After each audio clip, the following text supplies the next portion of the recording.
It is a happy Monday already. Good morning, morning on this beautiful Monday. As I continue this journey of life that I dearly love so much, embraced, be grateful for. So life has allowed me an opportunity to just run everywhere. So even when I'm, going to work or wherever it is that I'm going, I just run everywhere. That way I can get my miles in for the day. So I run everywhere. Job, you name it, I'm running. I am jogging there. Everywhere. And I got right today's marathon. I think today's marathon number 60. I truly just I'm amazed every day. Every day is an amazing day to me now. I truly I truly believe in that whole thing, that you could literally chant, pray your way in to your existence. When you begin to believe in your own affirmation, you speak it out to the universe and it'll come true. Absolutely amazing, the power of the mind. Because what I've done over this last couple of 60 days is I get to really focus a lot. Chanting, manifestation, just all those type of things is what I really focus on. I've come to see yoga in a different point of view. Yoga is actually breathing into the body. And it's really funny, the science of the body. Every time you feel the tight spots in your body while you're breathing, if everything is not coming out through your nose, that's why you feel the tightness. It's absolutely impossible to breathe into the tight spot of your body without it coming through your nose. Absolutely impossible. Morning. Absolutely impossible. So just to be able to breathe through your nose is the whole thing to yoga. I'm not trying to knock anybody or the way yoga is being practiced, but I think the essence of yoga is once you begin to practice every day and you put in the push-ups, it's not how much you do, it's just how well you do it. You begin to learn how to breathe properly, because doing push-ups and getting into the yoga pose allows you to actually breathe properly. Breathing through that tight spot in your body and moving it very gently, just like gravity will, just requires breathing through your nose, period. So the whole combination of yoga, jogging, doing the push-ups, it really does open up the spine. It is absolutely amazing. The first thing I do in the morning is get on the floor, do the push-ups as long as I can, then begin to stretch very slowly, and drinking water while I do it. And I mean a lot of water. You can literally train your body how to walk on very little food. We literally eat too much. That is just that's just a proving point. We can actually train our body for it to operate on little food. and let the air, the sun do the rest for us. Absolutely amazing. Never thought I would be saying this, but it's amazing. But you gotta do those push-ups. And a lot of times when we're hungry or feel like we're passing out, that's just the fear that is being inside of us that would manifested by others, family members, or whoever it is. I think I begin to be less scared of not eating after running for over 12 hours without food in my stomach.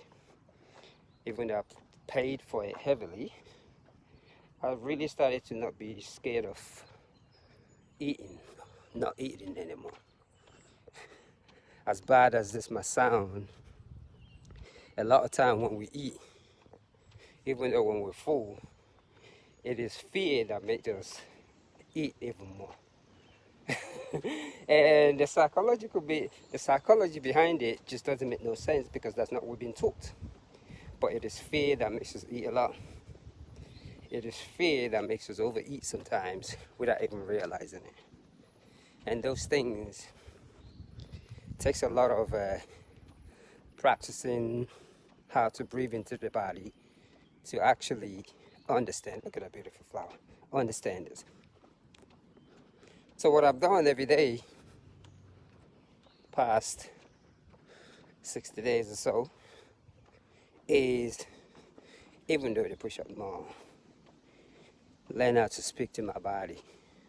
And it's really amazing how your body actually speaks to you. As a matter of fact, your body is just like the God that you call outside that you don't even know that exists inside of you. Absolutely, it's just amazing. And when you begin to tap into things like that, you start to do things differently from other people. Your fear of life, your fear of doing what you love, and would disappear. Your fear of thinking that, well, if you don't make money to do what you love would really, really disappear. I'm not an advocate for saying leave your job and do all this. All I'm just saying is there's a certain unconscious slavery mannerism that we've developed that we don't even realize. And once you free that mind from that slave mentality, you'd be really surprised how in tune you are with the universe. Like literally, you speak things to existence. You see people before they even see you. You know their intentions before they even speak to you.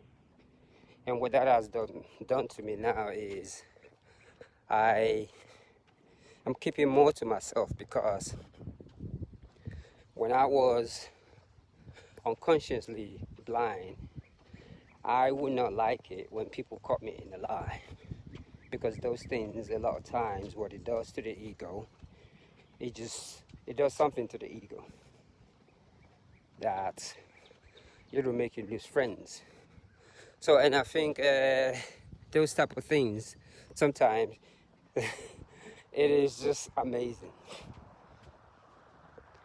And especially if you get into the habit of getting up very early in the wee hours of the morning. We're talking about 2 o'clock, 4 o'clock in the morning.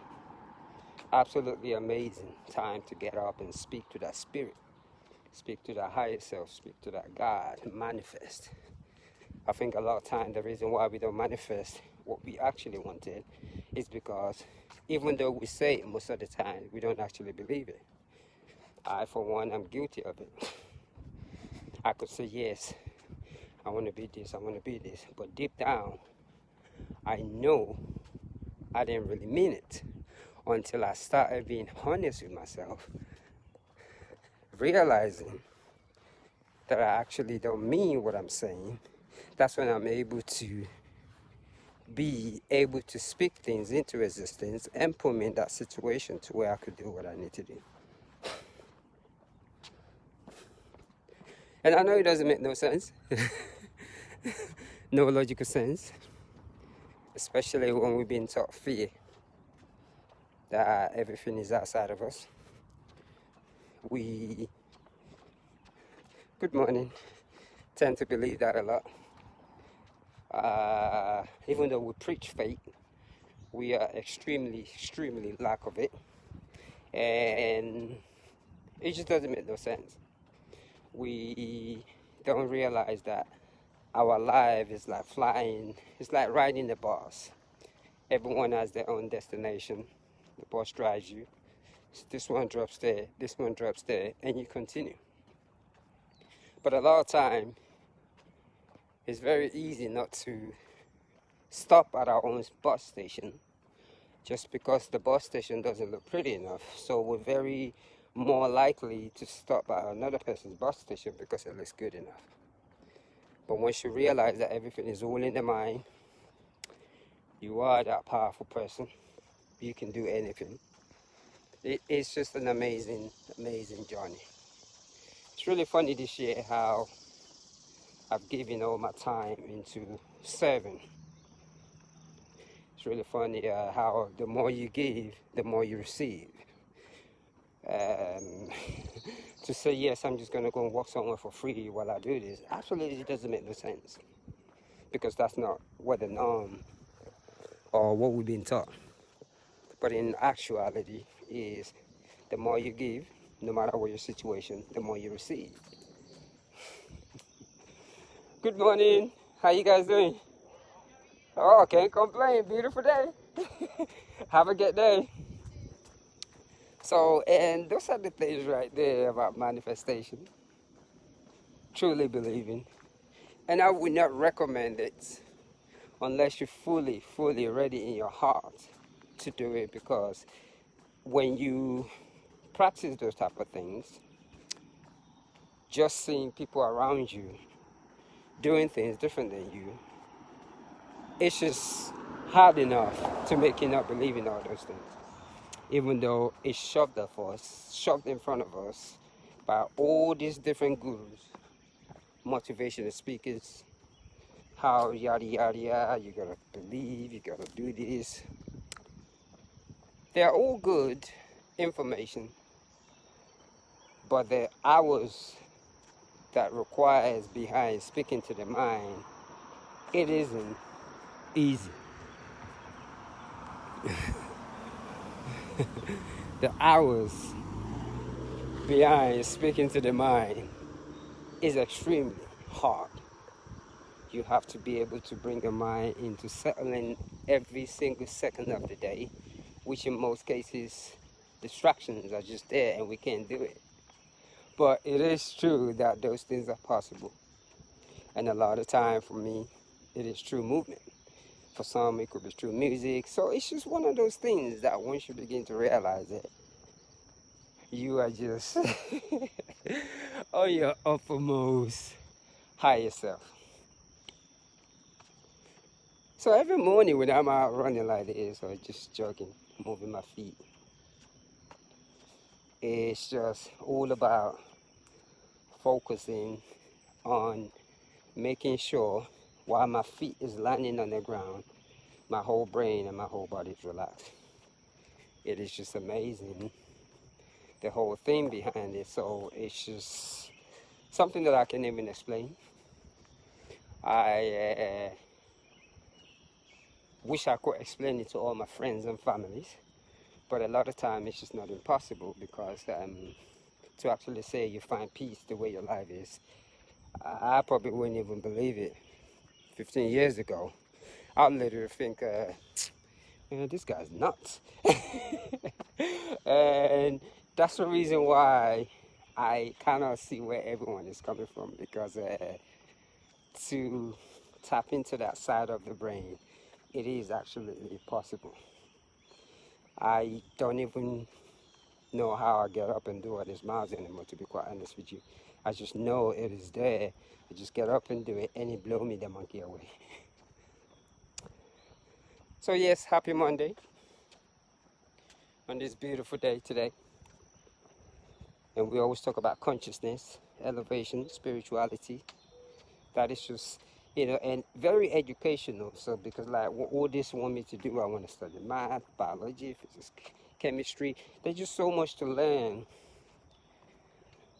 that I think there is just no time to focus on anger, because each time I wake up, I know that I'm getting closer to my next destination. That's just how life is. It makes you want to be like, wow, what can I observe on this planet? How can I make a difference? How can I meet people?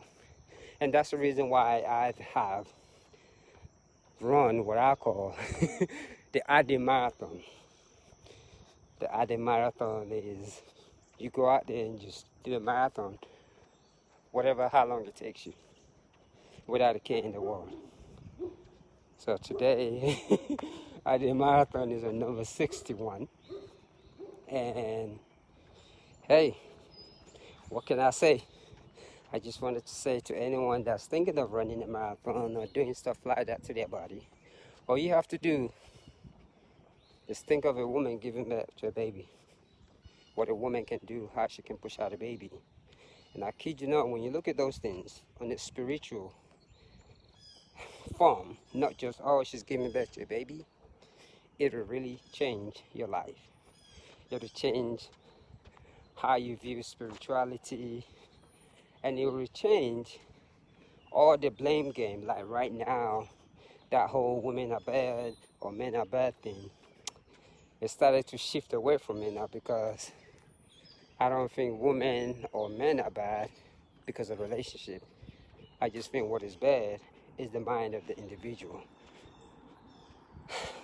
So, and to call it bad is also another thing. Then to also think in every relationship, whether good or bad, that we don't contribute into it. I think that's a big lie, because a lot of people, when we're talking about relationship, he cheats, she cheats, it's always about what the other person has done. So today, take a look at yourself. What did you do to make that individual do that to you? Once you get to that stage, whew,